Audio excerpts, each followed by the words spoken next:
Bienvenue à tous et merci de participer à ce cours. Je vais vous rappeler très brièvement où on se place aujourd'hui dans l'ensemble des leçons. Donc, dans la leçon 2, on a examiné la forme du couplage entre le système électromagnétique, qui peut être soit aux fréquences micro-ondes, soit aux fréquences optiques, et le mouvement mécanique. Dans la leçon 3, on s'est préoccupé de la mesure, du principe de la mesure, comment on mesure le système mécanique à travers le système électromagnétique.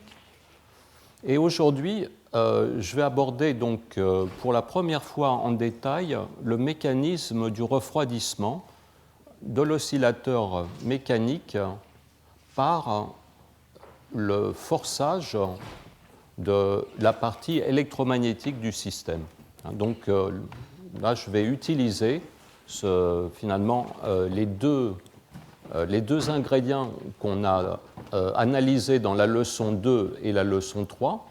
Donc le couplage entre les degrés de liberté mécanique et les degrés de liberté électromagnétique et la partie finalement mesure effectuée sur le système électromagnétique. Et je vais essayer de répondre à une question qui s'est posée donc, au départ de ce sujet. Il y a deux principes pour le refroidissement. On peut, à partir de la mesure du système mécanique, traiter les informations et les renvoyer de manière active par un circuit extérieur et imposer une force qui finalement va compenser le bruit, qui va finalement atténuer les fluctuations. Donc ça, c'est ce qu'on peut appeler une rétroaction basée sur la mesure. C'est un processus bien connu. Dans la leçon d'introduction, je vous avais parlé finalement du refroidissement d'un électromètre, une expérience historique effectuée dans les années 50. On sait depuis longtemps, disons, limiter les fluctuations d'un système mécanique par feedback. Et donc, on peut appliquer ces idées à ces nanorésonateurs mécaniques. Mais dans cette leçon, je voudrais mettre en parallèle ce feedback externe, donc basé sur une mesure, avec un feedback interne qui est simplement dû à la nature des fonctions de réponse du système qui possèdent des propriétés qui sont absolument analogues à celles qu'aurait un circuit externe. Et donc, la question, c'est est-ce que finalement on peut avoir un refroidissement de même nature, aussi efficace, en utilisant une des stratégies ou l'autre. Voilà. Donc, après cet exposé, à 11h, nous aurons le plaisir d'écouter Ivan Favero, qui travaille à l'Université Paris Diderot et qui nous parlera des expériences qu'il réalise sur les nanorésonateurs, enfin les résonateurs à mode de galerie dans l'arséniure de gallium. Le plan de la leçon, il est le suivant. Aujourd'hui, bien que finalement dans tout ce cours on traite en parallèle les systèmes à la fois optiques et micro-ondes, je vais utiliser la correspondance entre ces différents systèmes pour analyser le système mécanique couplé à un circuit électrique. C'est un système avec éléments discrets. Il permet de développer de façon la plus rapide possible ces idées de susceptibilité qui vont nous servir dans la discussion du feedback. Donc on va examiner ces susceptibilités, à la fois les susceptibilités en boucle ouverte et en boucle fermée. Et donc on verra comment donc la présence des boucles de contre-réaction permettent d'effectuer le refroidissement. Alors, je voudrais signaler que donc, cette leçon d'aujourd'hui tient beaucoup à une leçon donnée par Konrad Lernert à l'école de physique des Ouches que nous avons organisée, Benjamin Warr, Rob Scholkopf et moi-même l'année dernière sur les machines quantiques. Donc, je vous rappelle les systèmes que l'on discute dans ce cours, donc des systèmes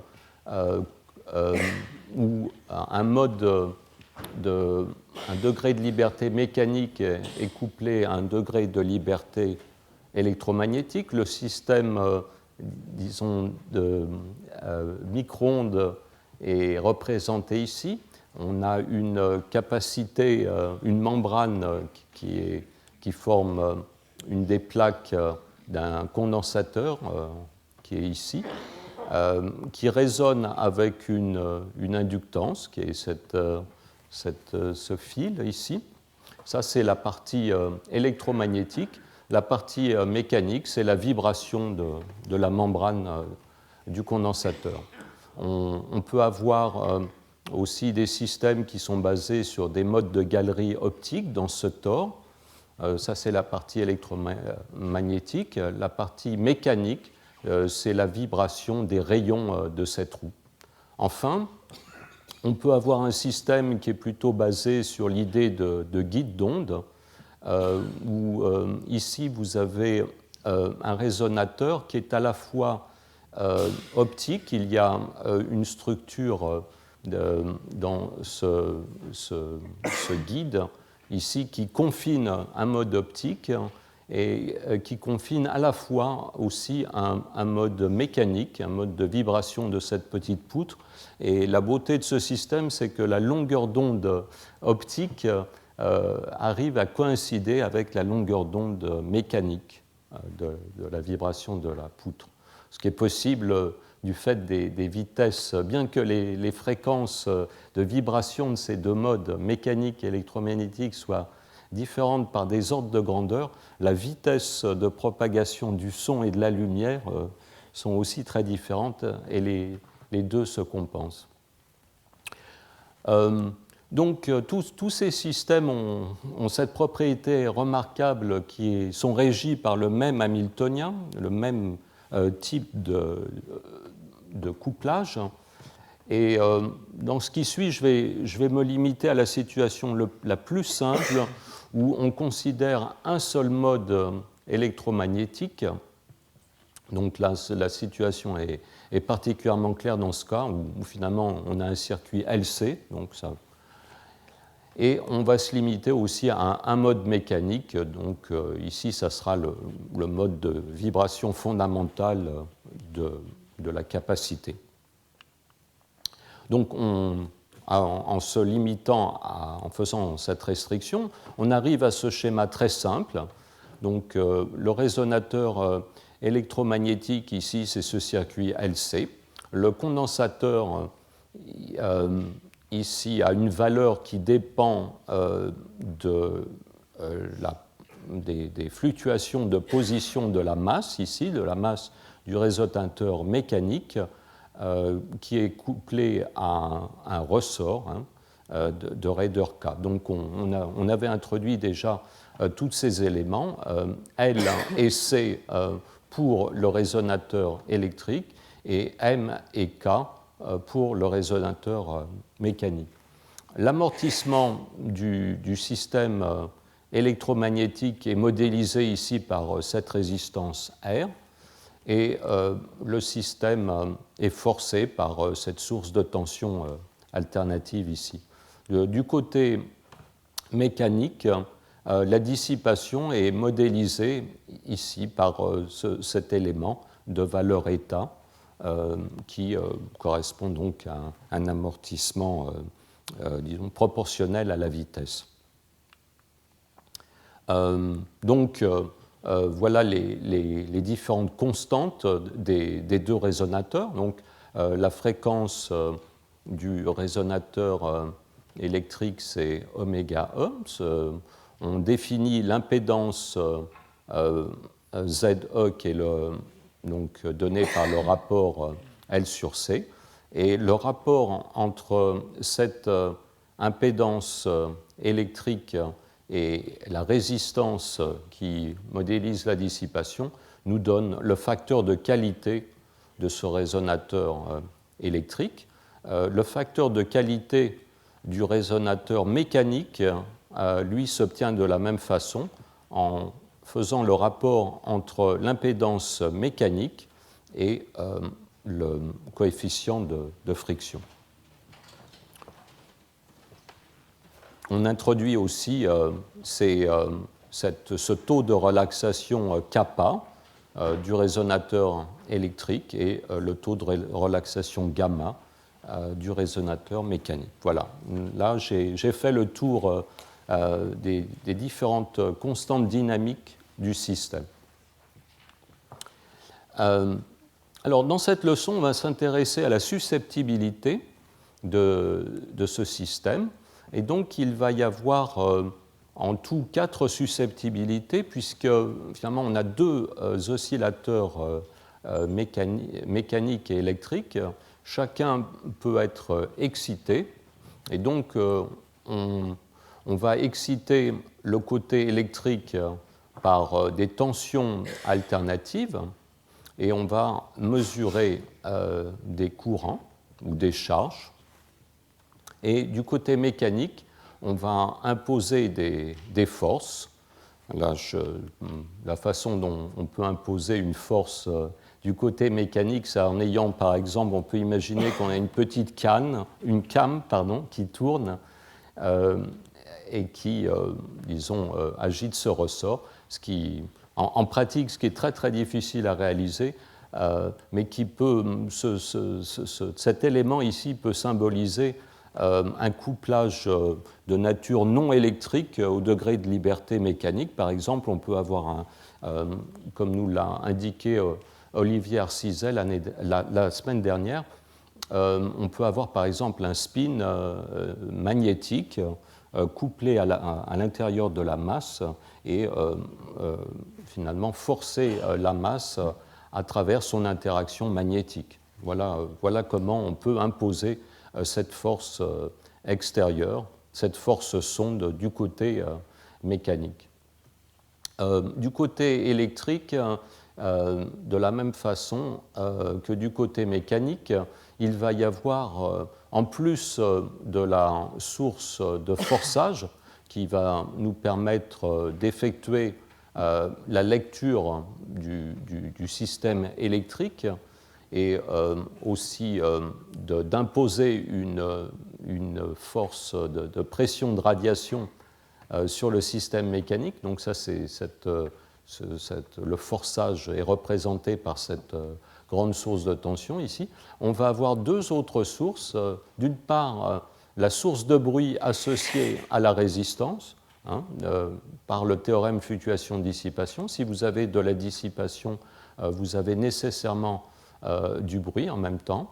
Et puis, il y a cette autre source qui est la source sonde, qui correspond finalement, qui est le pendant de cette source mécanique ici de forçage, pas de forçage, une source sonde pour stimuler le système mécanique. Alors exactement de la même façon que du côté électrique, il y a une source de bruit associée à la dissipation de la résistance. Ici, l'amortissement, la friction, ici, va avoir aussi une force bruyante associée, donc que j'appelle F1 disen. Donc, les équations de ce système sont très simples. On va écrire la loi des boucles pour ce circuit électrique. On va simplement dire que la somme des tensions autour de cette boucle est égale à 0. Ça nous donne la première équation. Les 3 premiers termes, c'est respectivement la tension aux bornes de l'inductance, la tension ici aux bornes de la résistance et ici la tension aux bornes de la capacité. Donc ces tensions ici, cette somme est égale aux autres tensions. Ici, la tension qui apparaît, ce terme-là correspond au couplage entre les degrés de liberté mécanique et les degrés de liberté électrique. De l'autre côté, on a le même genre d'équation. Vous voyez, le parallèle est très remarquable. Plutôt que de décrire que la somme des tensions autour de cette boucle est zéro, ici, on fait simplement, on écrit F égale m gamma, essentiellement, on écrit l'égalité entre les forces d'inertie et les forces finalement extérieures. Donc, comment comprendre cette force de couplage, hein, on voit se manifester le principe d'action et de réaction. Eh bien, ça se voit en écrivant l'hamiltonien de ce système. Hein. Donc, l'hamiltonien du côté électrique comprend l'énergie dans l'inductance, ici, c'est ce premier terme. Et ici, on a l'énergie dans la capacitance qui est là. Et vous voyez, ce qu'on a inclus ici, c'est simplement le fait que la capacité dépend du déplacement. Lorsque la masse se déplace, la capacité varie. Et donc, normalement, on devrait avoir C de x ici au dénominateur, mais j'ai fait un développement. Comme les variations, les déplacements sont très faibles par rapport à la position, la distance d'équilibre L0 entre les deux plaques du condensateur, eh bien, on a simplement une variation, un terme de variation linéaire de l'énergie capacitive, linéaire donc par rapport au déplacement. C'est ce terme cubique, x fois q carré, qui nous donne ces forces de couplage ici, ce couplage électromécanique.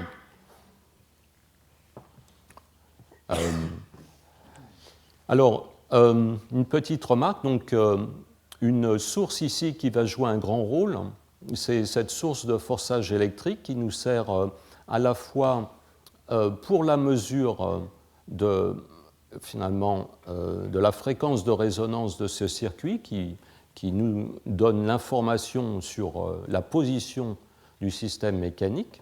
C'est ce qu'on a vu dans la dernière leçon. Donc, on peut voir la détection homodine qu'on a examinée en détail la dernière fois comme finalement la réponse en courant mesurée à la fréquence du forçage. Plus exactement, la détection homodine correspond à la détection de la quadrature du courant qui est en phase avec la fréquence de forçage. Là, ici, aujourd'hui, on va être plus général. On va dire qu'on détecte le courant a priori à toutes les fréquences. Et par exemple, on peut non seulement examiner la réponse courant à la fréquence du forçage, mais aussi à la fréquence de cette source annexe ici, de ce signal de sonde. Si vous regardez la littérature dans ce sujet, il y a toutes sortes de notations qui varient d'un auteur à l'autre et des systèmes mécaniques aux systèmes optiques. Ici, dans ces leçons, j'ai choisi d'utiliser ce grand oméga, ici, de le réserver pour cette fréquence de forçage. On force avec un signal de grande amplitude le système électromagnétique. Et donc, cette fréquence porte un symbole particulier qui est grand oméga. Je fais cette remarque parce que souvent, dans pas mal d'articles, grand oméga est en fait utilisé pour le système mécanique. Ici, la fréquence, disons, de résonance du système mécanique est noté petit oméga m pour bien montrer le parallèle avec la fréquence oméga E, qui est la fréquence électromagnétique. Je vous rappelle que dans le système électromécanique, il y a une variation il y a 3 ordres de grandeur de différence entre la fréquence mécanique, ici qui se situe dans les mégahertz, et la fréquence de résonance du système électromagnétique qui se situe dans le domaine du gigahertz. Évidemment, pour les systèmes optomécaniques, le rapport entre ces ordres de grandeur est encore plus impressionnant, puisque là, ce n'est pas des gigahertz que l'on a, mais plutôt des centaines de terahertz. Mais la beauté de ce sujet, c'est que les équations, finalement, les équations et le type d'effet que l'on va observer sont de même nature. Voilà donc le type d'équations avec lesquelles on va travailler aujourd'hui. Vous voyez, si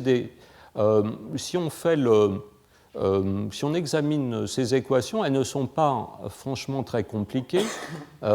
Ici, on a une équation, on a un membre de gauche qui est parfaitement linéaire. Même chose ici. Vous voyez le parallèle étroit entre la partie électrique et la partie mécanique.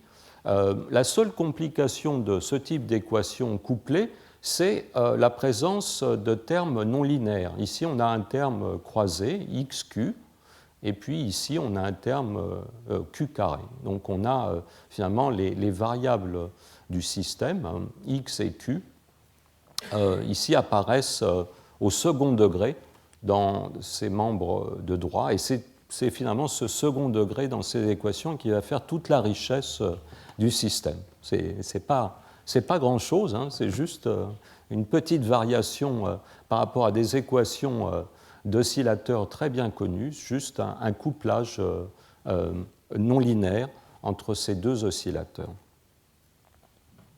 Voilà, donc maintenant on a posé le décor. On va voir maintenant la suite des approximations qui vont nous permettre de résoudre ces équations.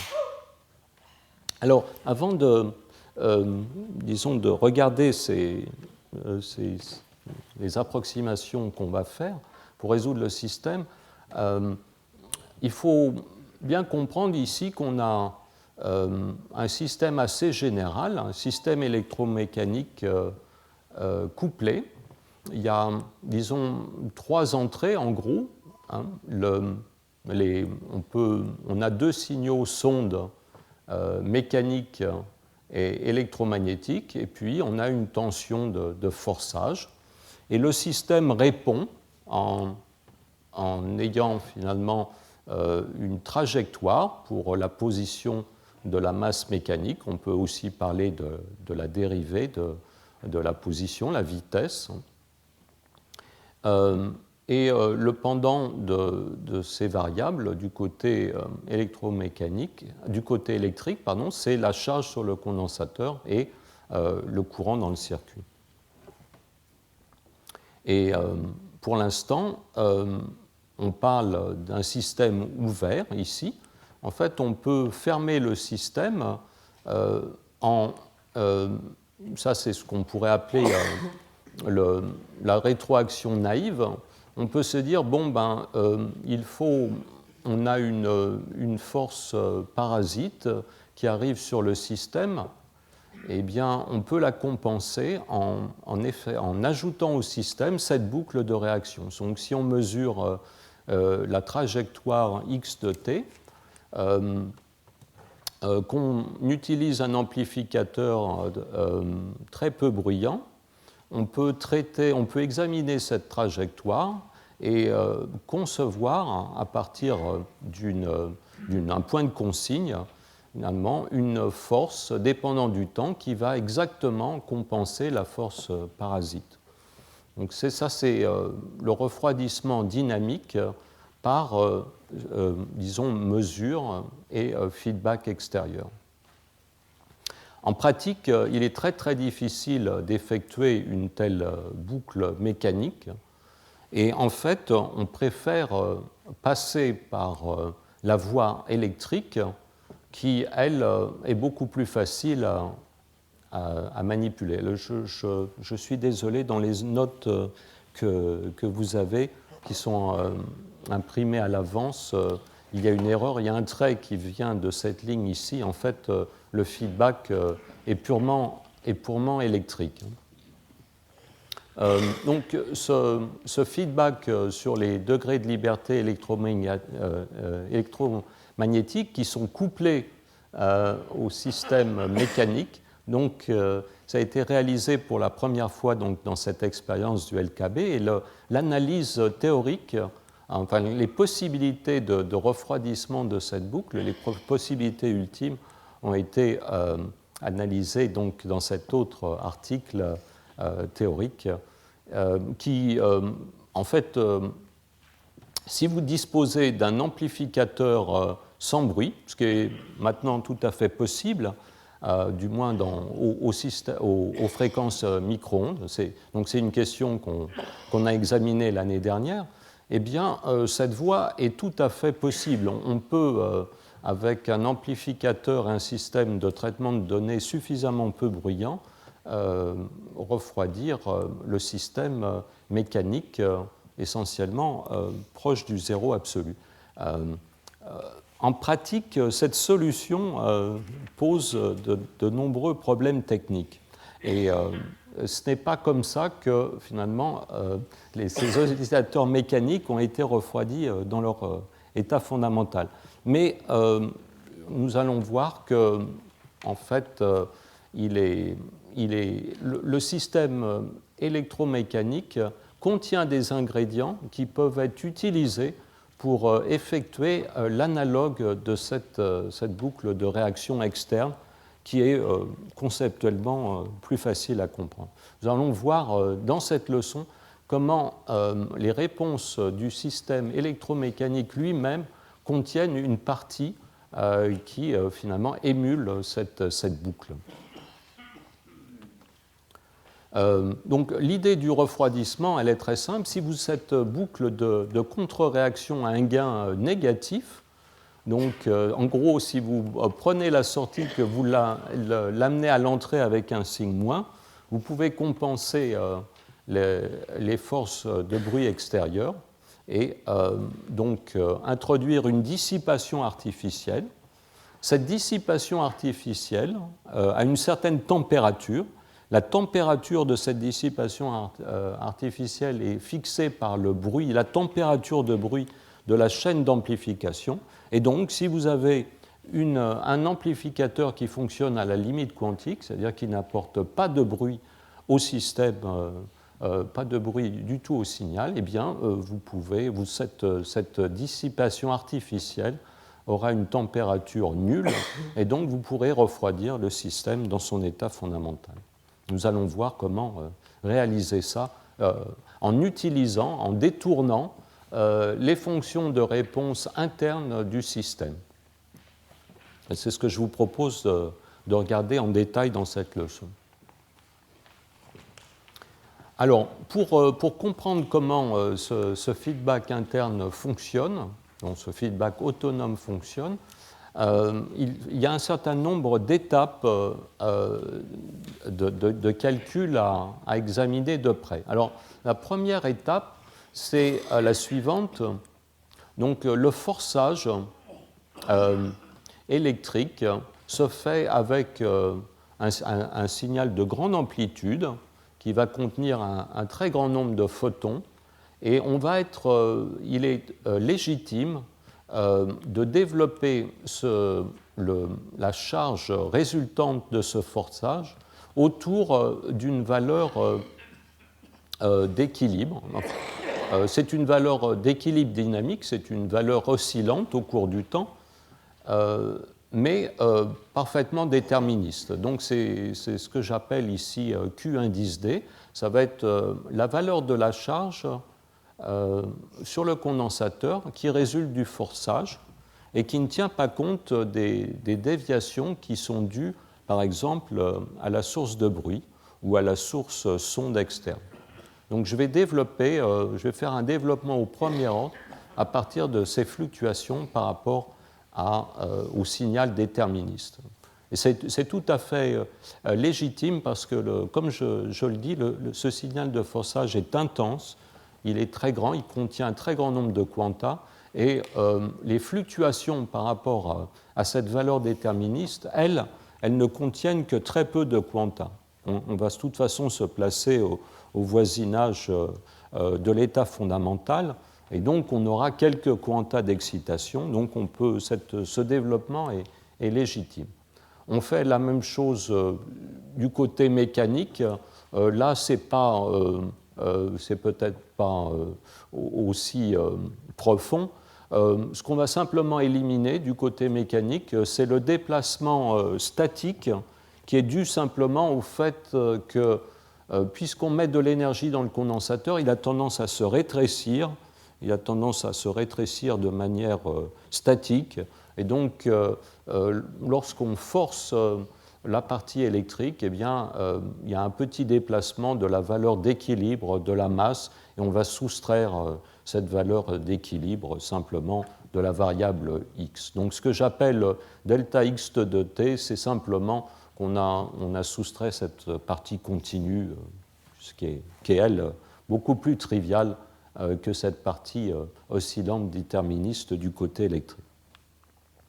Alors, donc, avec ce développement, on arrive maintenant à des équations qui vont être maintenant linéaires par rapport à ces nouvelles variables qui sont delta Q et delta X. Alors ça, c'est une grande étape, finalement.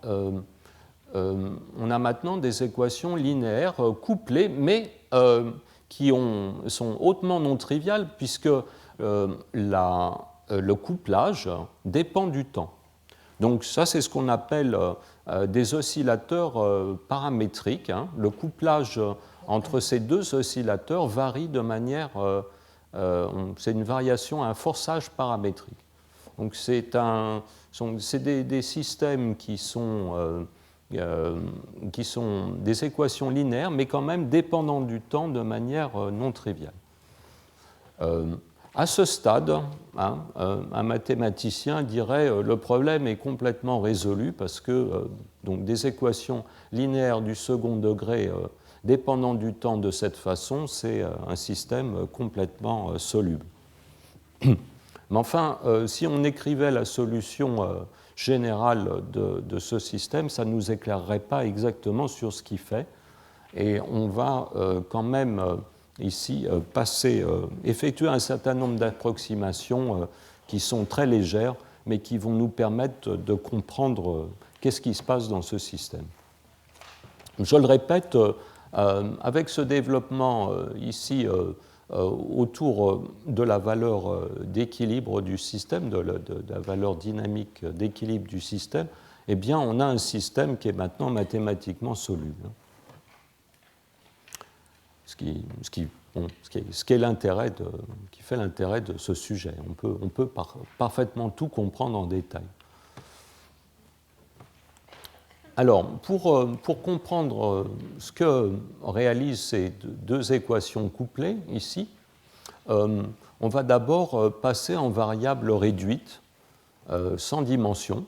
Alors, bien que cette discussion soit purement classique, ici, il est quand même avantageux de passer dans ces variables dites de quadrature que j'avais introduites dans la dernière leçon. C'est-à-dire qu'on normalise les variations delta Q et delta X en les divisant par les fluctuations l'amplitude des fluctuations de point zéro, donc, qui contiennent h bar et donc qui ont une nature quantique, mais ici c'est une bonne normalisation. Donc la façon de penser à ces variables, petit q et petit x, ces variables réduites de déplacement électrique et mécanique, c'est que si vous élevez au carré ces variables et prenez leur valeur moyenne, ça vous donne le nombre de quanta dans l'oscillateur correspondant. C'est des unités vraiment naturelles pour le système. C'est ça l'intérêt de cette représentation en quadrature. J'ai fait la même chose pour le forçage, hein, et donc vous voyez que cette grandeur réduite pour le forçage, enfin l'amplitude de forçage est maintenant la racine carrée du nombre moyen grand N bar de photons dans le résonateur électrique. J'appelle grand N le nombre de photons dans le résonateur électrique et je vais appeler petit n le nombre de phonons dans le résonateur mécanique. Donc, vous pourrez peut-être... donc, vous voyez, il y a une forme particulièrement simple ici pour l'oscillation de la charge en régime stationnaire. C'est tout simplement parce que j'avais réservé un angle de phase θ dans la tension extérieure.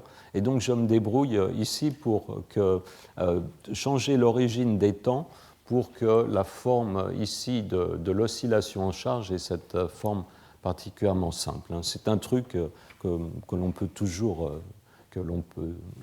réaliser en changeant l'origine des temps. Je vais introduire aussi des variables sans dimension pour les sources. Hein. Donc, je vais introduire cette tension réduite V de T qui correspond à la fois au signal sonde électrique et au bruit lié à la résistance. Et je fais la même chose du côté mécanique. J'introduis cette force petit f de T qui correspond au signal sonde mécanique et à la force de bruit mécanique. Et donc, mes équations maintenant ont cette forme beaucoup plus simple. Donc, j'ai une dépendance, j'ai un terme de couplage entre ces deux équations linéaires qui dépend quand même très simplement du temps. Vous voyez, et sous cette forme, on apprécie un peu mieux le principe d'action et de réaction. Vous voyez que le couplage est vraiment symétrique. Le couplage, le système électrique est couplé au système mécanique par un thème qui est vraiment analogue quand on intervertit la partie électrique et la partie mécanique. Hein, sous cette forme, on voit beaucoup mieux la réciprocité du couplage. Et j'en ai profité pour introduire maintenant cette nouvelle constante de couplage, petit g, renormalisée, qui correspond à ce coefficient G3, le coefficient de couplage du système nu. Hein, cette fréquence G3, c'est simplement la dérivée partielle de la fréquence du système électromécanique par rapport au déplacement du système mécanique. Et cette constante G, cette constante effective de couplage maintenant, en présence de forçage, c'est tout simplement la racine carrée du nombre de photons forcés dans le résonateur électrique fois ce coefficient G3. Pas de questions pour l'instant? OK, donc équation finalement couplée du second ordre, là particulièrement simple. Donc la façon dont on résout ce genre de choses, c'est de passer dans le domaine fréquentiel en introduisant les transformés de Fourier du signal en charge et du signal en position. Et pour l'instant, là, il faut un petit peu faire attention à l'argument de ces transformés de Fourier. Donc on a la fréquence pour l'instant oméga 1, c'est la fréquence générique du système électrique, et la fréquence oméga 2 du système mécanique. A priori, ces deux fréquences n'ont rien à voir l'une avec l'autre, et donc quand j'effectue la transformée de Fourier ici, je trouve ces équations qui font intervenir donc ces deux fréquences oméga 1 et oméga 2. L'intérêt de la transformée de Fourier, c'est, comme vous le savez, c'est d'éliminer les dériver par rapport au temps et de les transformer simplement par des multiplications, par des fréquences. Enfin, on passe des équations algébriques ici à des équations différentielles aux équations algébriques. Oui. Jusqu'à maintenant, donc, c'est un traitement entièrement classique du problème. On s'intéresse à des systèmes quantiques, donc on y reviendra à la fin, j'imagine. Mais qu'est-ce qui justifie, a priori, qu'un traitement classique des équations de la dynamique couplée soit suffisant? Alors, c'est très important d'examiner le système sous sa forme classique parce que dans la forme quantique, il ne va pas y avoir un grand changement. En fait, dès l'instant où on effectue cette approximation des petites fluctuations,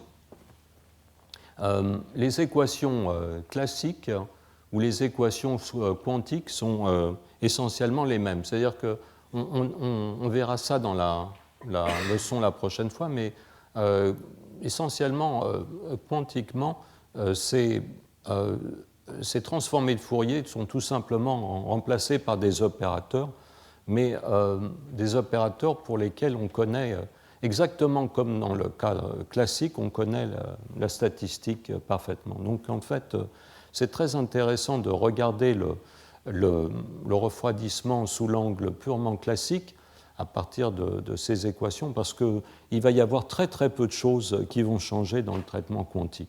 Dans le traitement quantique, ce qui va simplement changer, c'est que le bruit, eh bien même à température nulle, là-dedans, il va falloir tenir compte d'une densité spectrale résiduelle de bruit, qui est le bruit quantique, mais finalement, il va être traité par le système, ce bruit quantique, exactement comme le bruit classique est traité par ces équations. Donc, ces équations sont vraiment importantes parce que de voir comment le bruit classique est transformé par le système, ça nous donnera une très bonne intuition de ce qui va se passer dans le cas quantique.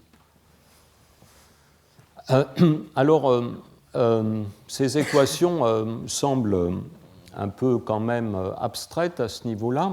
En fait, on peut les rendre beaucoup plus concrètes en examinant ce qu'elles disent en regardant le paysage en fréquence du système. Donc, je vais vous guider. Donc on va regarder ce couplage entre système électrique et mécanique dans l'espace des fréquences. Alors, donc, vous avez donc la partie mécanique qui résonne à cette fréquence oméga m, et si on envoie un signal sonde, la partie mécanique résonne avec une résonance qui est une largeur gamma. Le gamma, c'est le taux d'amortissement du système mécanique. Si on sonde le système du côté électrique, on va observer cette fréquence de résonance électromagnétique ici, qui, elle, a une largeur qui est kappa. Donc, kappa, c'est le taux de relaxation du circuit LC. Et comme je vous l'ai dit, il y a des ordres de grandeur qui séparent ces deux fréquences. Alors, on va maintenant introduire le forçage, le forçage électromagnétique, qui est une fréquence bien déterminée. C'est un laser dans la contrepartie optique, mais c'est un générateur micro-ondes pour le système électromagnétique.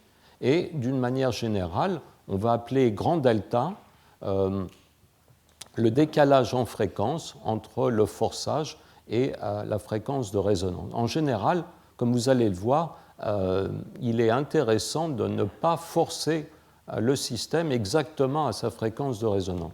La dernière fois, lorsqu'on a examiné la détection homodine, lorsqu'on a examiné la façon dont on allait mesurer le système mécanique, on a effectué exactement le contraire. Le signal homodine s'obtenait justement en forçant le système exactement à la fréquence de résonance et en regardant le signal en phase avec le forçage. C'était ça la détection maudite. Mais là, aujourd'hui, on est beaucoup plus général.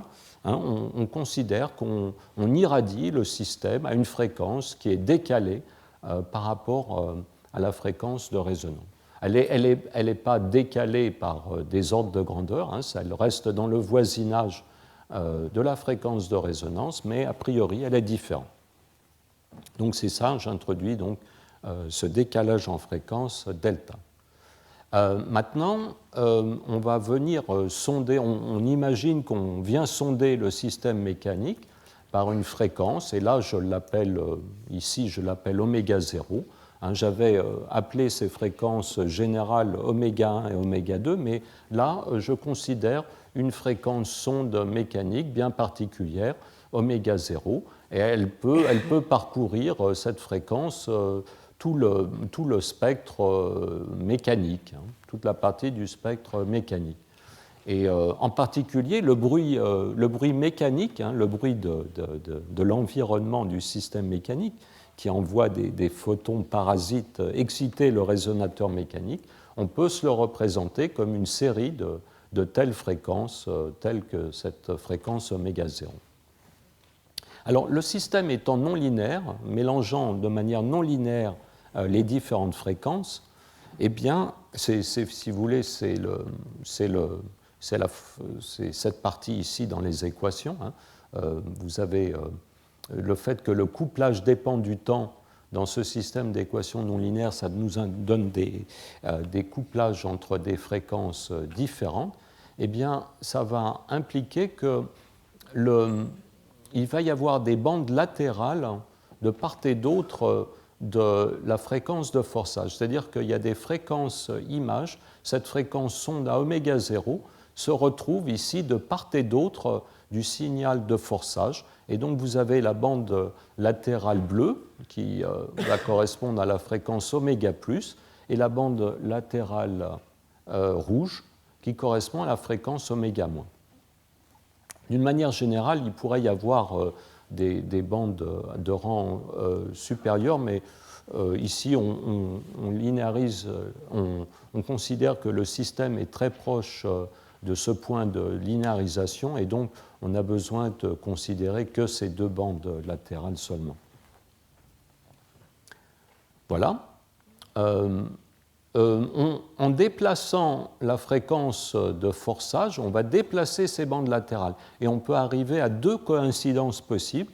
Une coïncidence où cette bande latérale bleue coïncide avec la fréquence de résonance. Ça, c'est le cas où delta est égal à moins oméga 0.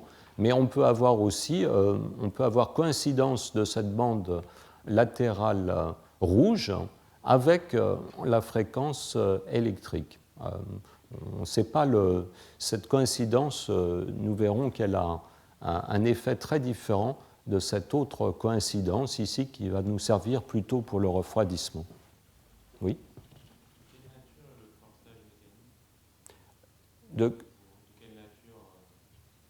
Alors, cette fréquence oméga 0, ici, donc pour l'instant, j'ai laissé, je reste très vague sur ce forçage mécanique. Le système mécanique est par exemple forcé par les fluctuations thermiques du réservoir qui est couplé au système mécanique. Le système mécanique, rappelons-le, il est ici dans ce cas, il est à sa fréquence de résonance est quelques mégahertz et il est placé dans un cryostat à, disons, 20 millikelvin qui est chaud par rapport à cette fréquence de quelques mégahertz. Donc il va y avoir des phonons parasites qui vont exciter le résonateur mécanique. Ça, c'est le type de forçage minimum et c'est d'ailleurs ce qu'on cherche à combattre, c'est ce forçage aléatoire qu'on cherche à combattre par ce refroidissement dynamique. Mais on peut imaginer, par exemple, d'autres types de signaux. On peut se coupler au résonateur mécanique, par exemple, de manière magnétique. On peut imaginer que le système, enfin, dans des applications très futuristes de ce sujet, on peut imaginer que le résonateur mécanique c'est une sonde qui, par exemple, se couple au noyau d'un échantillon. C'est une des applications du futur pour ces systèmes électromécaniques, c'est la RMN, l'imagerie par résonance magnétique d'une seule molécule. C'est ce dont nous a parlé Olivier la dernière fois. Enfin, donc, voilà, voilà des explications possibles pour le signal sonde oméga 0. Vous voyez, vous avez ces coïncidences là, où les bandes latérales coïncident avec la fréquence de résonance électrique, mais dans la suite de cette leçon, on va considérer le cas tout à fait général où le décalage ici delta est arbitraire. Alors, pour comprendre un peu mieux comment toutes les fréquences sont couplées entre elles, il faut travailler dans un schéma élargi où on introduit à la fois les fréquences positives et les fréquences négatives. Alors, comme vous le savez, si vous achetez un analyseur de spectre, il ne vous donne que des fréquences positives. Alors, à quoi correspondent ces fréquences négatives ? Eh bien, une fréquence positive, il faut la voir comme la fréquence d'un signal d'émission et d'un signal d'absorption. Donc, une façon de se représenter la signification pratique de ces signes ici dans les fréquences, c'est que vous pouvez disposer d'un analyseur de spectre plus sophistiqué que ceux que vous achetez dans le commerce, un analyseur de spectre que vous allez bâtir vous-même à partir d'un atome artificiel. En balayant la fréquence de transition de cet atome artificiel, vous allez pouvoir parcourir les fréquences à la fois positives et négatives. Alors, qu'est-ce que ça signifie, les fréquences négatives ? Les fréquences négatives, vous allez sonder l'énergie qui est reçue par l'atome, c'est-à-dire les processus qui viennent de votre échantillon et qui vont exciter votre atome, alors que les fréquences positives, ça va correspondre au processus finalement d'émission de votre atome dans votre échantillon.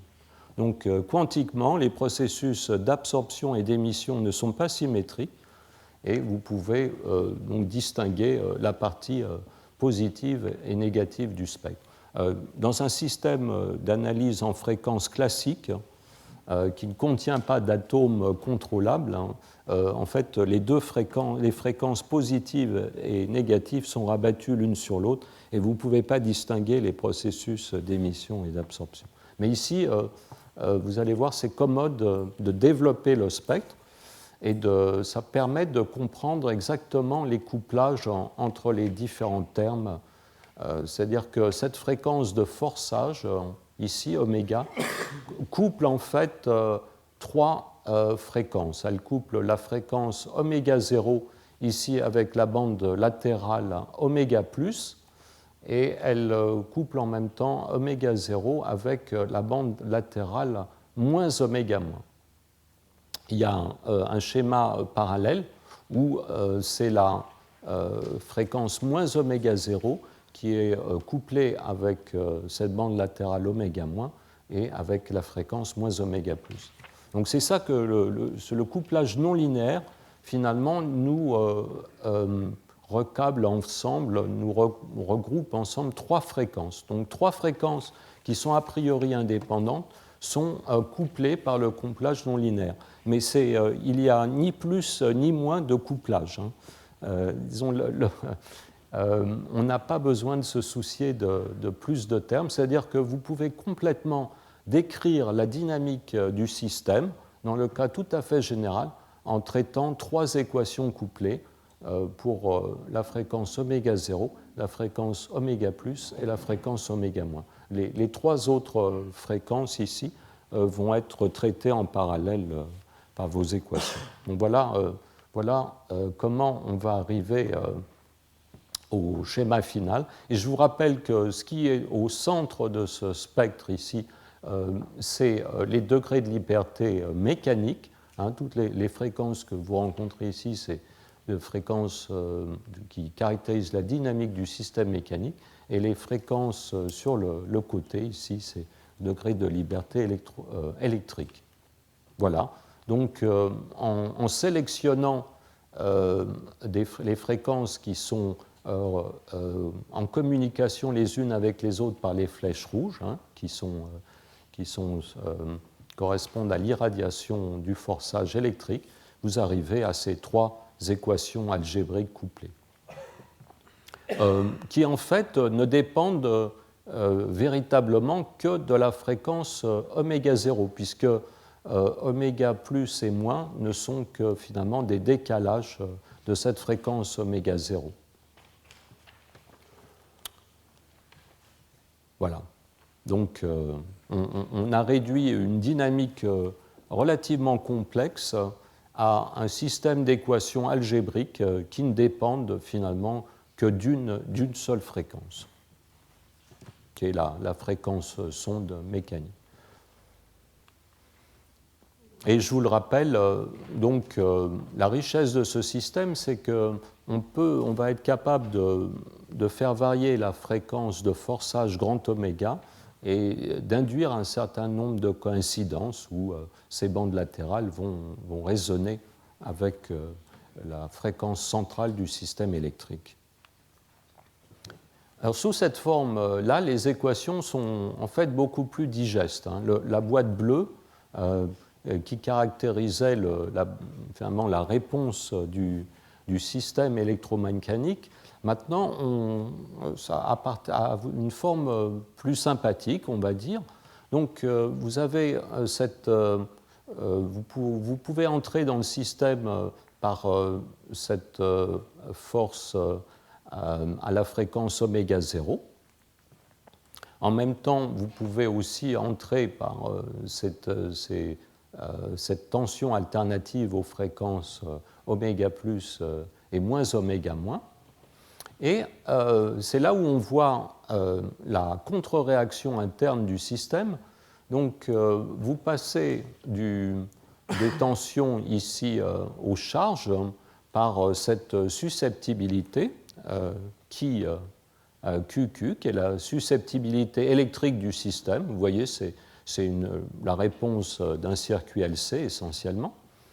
Et ici, vous avez cette susceptibilité mécanique qui est finalement la réponse d'un système masse-ressort. Donc ça, c'est ce que vous auriez s'il n'y avait pas ce couplage petit g électromécanique. Et vous voyez la forme très particulière de ce couplage. C'est vraiment un couplage de type feedback, de type contre-réaction, puisque la façon dont ça fonctionne, c'est que la charge à fréquence oméga plus sert de source ici pour le système mécanique, se rajoute à la source de force mécanique. Et vous avez la réciprocité électromécanique est indiquée ici, puisque cette réaction du système électrique vers le système mécanique s'accompagne de la réponse du couplage réciproque ici entre les degrés de liberté mécanique et les degrés de liberté électrique. Alors, c'est là où ce schéma permet de comprendre pourquoi, dans le fond, il y a une certaine équivalence entre une contre-réaction externe pour ce système et une contre-réaction interne. Bien, finalement, ce qui va compter pour le refroidissement, c'est que ces boucles est un signe, le gain de ces boucles est le bon signe. Pour avoir du refroidissement, il faut que le gain de la boucle de contre-réaction soit négatif. C'est le caractère négatif du gain de la boucle de contre-réaction qui assure le fait que la dissipation s'accroît, donc le système est englué, il va finalement s'arrêter de fluctuer. Alors, s'assurer que ces boucles de réaction aient un gain total négatif, on peut le faire de deux façons. On peut soit rajouter des systèmes extérieurs, ou faire en sorte que ces systèmes internes aient le bon signe. Donc, ce qu'on va voir, c'est maintenant qu'est-ce qui détermine le signe de ces différentes boucles. Le signe de ces différentes boucles va être déterminé par le signe de ces boîtes ici, de ces boîtes vertes et de ces boîtes marron. Le signe de G, lui, on peut rien faire dessus puisque finalement, on a une bonne fois pour toutes, il est proportionnel simplement au nombre de photons, ici, à cette dérivée partielle. Et vous voyez de toute façon que que G soit positif ou négatif ne va rien changer à l'affaire parce que dans chacune de ces boucles, G intervient deux fois. Donc en fait, c'est le module de G au carré qui intervient dans ces boucles, et donc vous ne pouvez pas du tout agir sur le signe du feedback en changeant par exemple de quel côté vous placez. Par exemple, est-ce que vous mettez le ressort sur la plaque du haut ou du bas du condensateur, ne fera rien du tout. Vous changerez simplement le signe de G, mais G intervient au carré dans ces boucles. Non, c'est plus subtil, il faut changer le signe de ces boîtes. Et donc, on va voir comment changer le signe de ces boîtes. Alors là, on va faire une dernière approximation. Mais avant, je calcule tout simplement ici la susceptibilité maintenant en boucle fermée du système. Hein. En fait, à partir de ce schéma, on peut tout à fait calculer. En fait, il suffit tout simplement d'inverser la matrice des susceptibilités. Et quand on le fait, eh bien, on peut calculer la susceptibilité renormalisée mécanique. Alors, ce qui XX ici, qu'est-ce que c'est? C'est la susceptibilité effective, c'est-à-dire quel déplacement j'ai à partir de la force ici d'entrée, mais tenant compte de ces boucles de feedback. C'est-à-dire c'est la susceptibilité nue ici habillée par ces deux boucles de feedback. Et vous voyez, on a ici la formule bien connue, c'est que tout simplement la susceptibilité habillée, c'est la susceptibilité nue sur 1 moins le gain de la boucle de feedback. Ici, il y a deux boucles de feedback en parallèle. C'est pour ça qu'il y a deux termes dans ce dénominateur. Donc voilà. Donc en fait, toute la physique du problème, ça va être le signe finalement de cette susceptibilité électrique. La susceptibilité mécanique, on ne va pas pouvoir jouer tellement. En fait, on va toujours se placer près de la résonance du système mécanique et cette susceptibilité nue ici ne va pas changer de signe. Ce qui peut changer de signe, c'est la réponse de ces boîtes vertes. Et en fait, c'est ça qu'on va utiliser. On va jouer sur le signe à partir du décalage en fréquence du forçage. Alors, bon, ce qui est un petit peu embêtant à ce stade, c'est que les susceptibilités sont un peu compliquées. Ici, on a un polynôme du second degré au dénominateur. On n'aime pas beaucoup ça. On va utiliser une approximation très peu coûteuse ici, très peu coûteuse parce que le facteur de qualité des résonateurs, à la fois mécaniques et électriques, est extrêmement bon. Hein, c'est plusieurs milliers, si ce n'est pas des dizaines de milliers ou des centaines de milliers. Donc, en fait, l'approximation de l'onde tournante est excellente et donc ça nous permet de simplifier beaucoup l'expression des susceptibilités. Donc, je vous rappelle quelle est cette approximation. Eh bien, quand on est au voisinage de la fréquence de résonance, on va pouvoir négliger les termes du second ordre dans ce polynôme du second degré, c'est-à-dire que les susceptibilités ici deviennent de simples pôles. Voilà, donc la susceptibilité à la fois du côté électrique et du côté mécanique, les susceptibilités prennent simplement la forme d'un simple pôle en fréquence.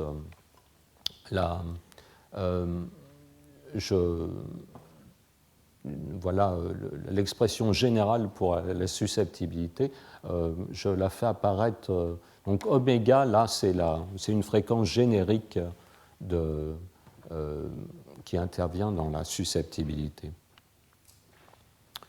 Donc, on arrive. Donc, cette expression qui nous donne la susceptibilité complète ici, et donc tout simplement cette forme très simple. Et à ce stade, on connaît tout sur le système. Alors, comment on fait du froid? Eh bien, l'examen du signe du dénominateur ici s'obtient en prenant la partie réelle et la partie imaginaire de ce dénominateur. Et c'est cette susceptibilité ici électrique qui va nous donner la réponse. Le signe de la partie finalement imaginaire de cette expression va nous dire si on fait du froid ou du chaud. Alors, d'une manière générale, il faudrait résoudre les pôles de cette expression, il faudrait trouver les pôles de cette expression. Trouver les pôles de cette expression, c'est résoudre une équation du 3e degré. C'est possible, mais on peut le faire ici de façon perturbative en remarquant qu'on peut très bien, dans cette expression, pour qui indice S, tout simplement remplacer oméga par la fréquence qui nous intéresse, qui est la fréquence de résonance du système mécanique. Et on arrive à la fin à cette expression très utile qui indique comment la fréquence du système mécanique et son amortissement ici sont modifiés par ce feedback interne. Et là, ici, on a des expressions extrêmement simples qu'on peut examiner graphiquement. Et là, je les ai.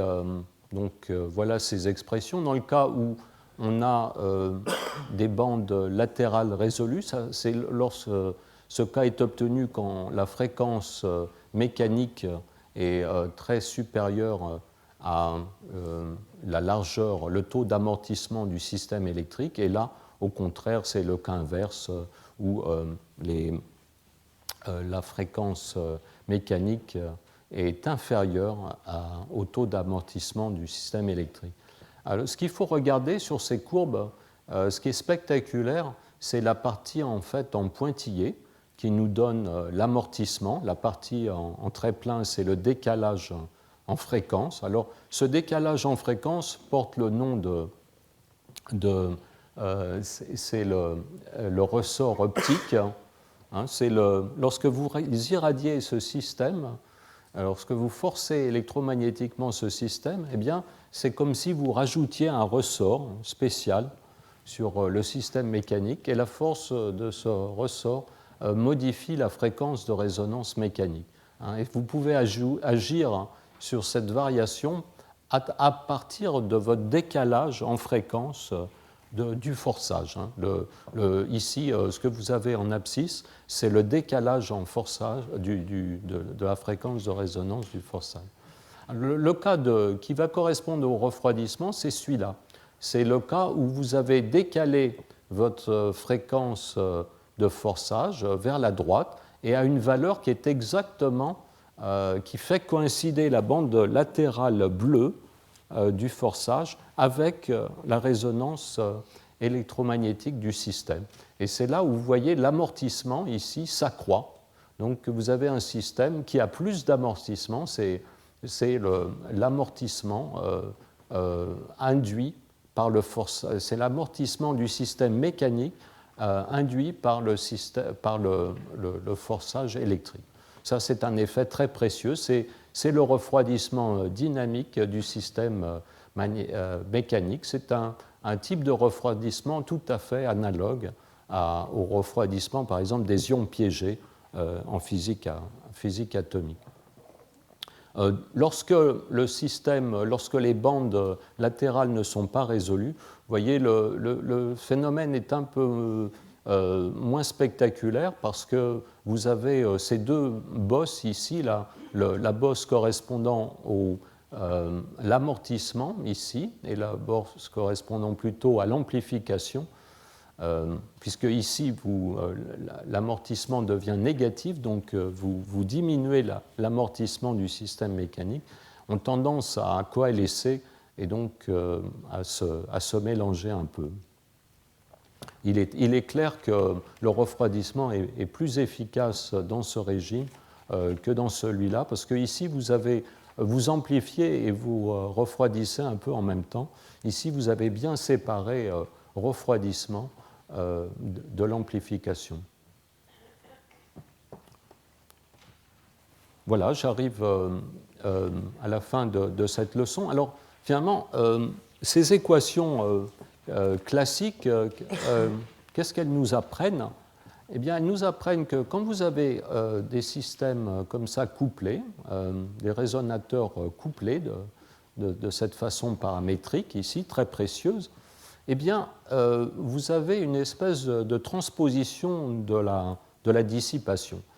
Tout se passe comme si le couplage induisait une seconde dissipation mécanique, hein, c'est cette dissipation effective bleue ici, et de manière réciproque, la dissipation du système mécanique a sa contrepartie par une espèce de résistance effective, ici, du côté électrique.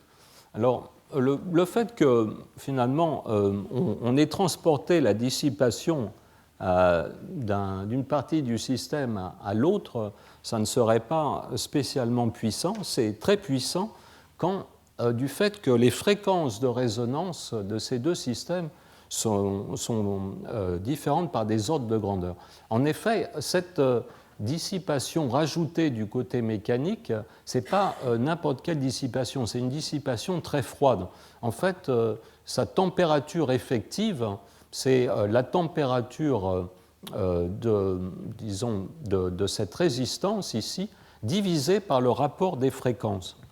C'est ce qu'on appelle une dissipation froide. C'est en présentant au système une dissipation ici, état effectif, qui est plus grande, nettement plus grande que sa dissipation propre état, eh bien, vous pouvez le refroidir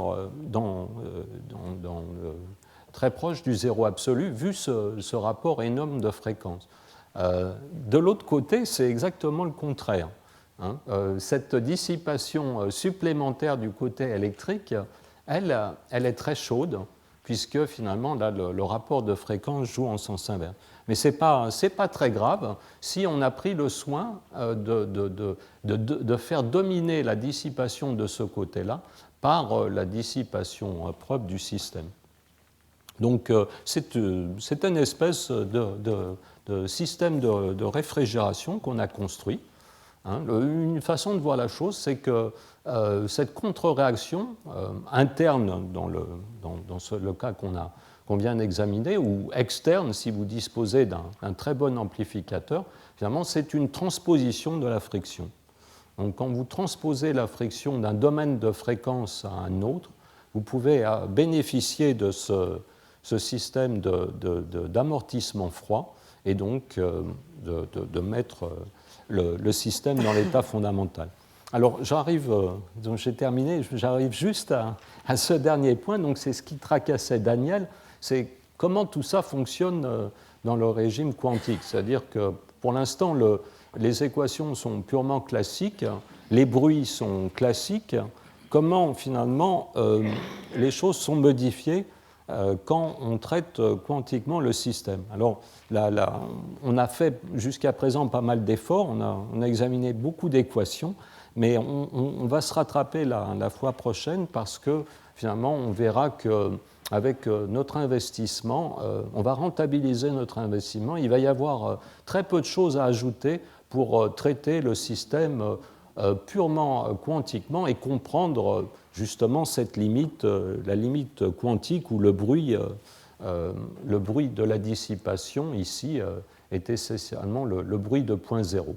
Et donc ça va modifier un petit peu ces expressions, mais vous allez voir, on a quand même, on va être tout à fait capable de démontrer que, disons, pour des bandes latérales suffisamment résolues, on peut essentiellement enlever tous les quanta d'excitation du résonateur mécanique. Et donc, sur ce, je termine cette leçon et je vous remercie pour votre attention.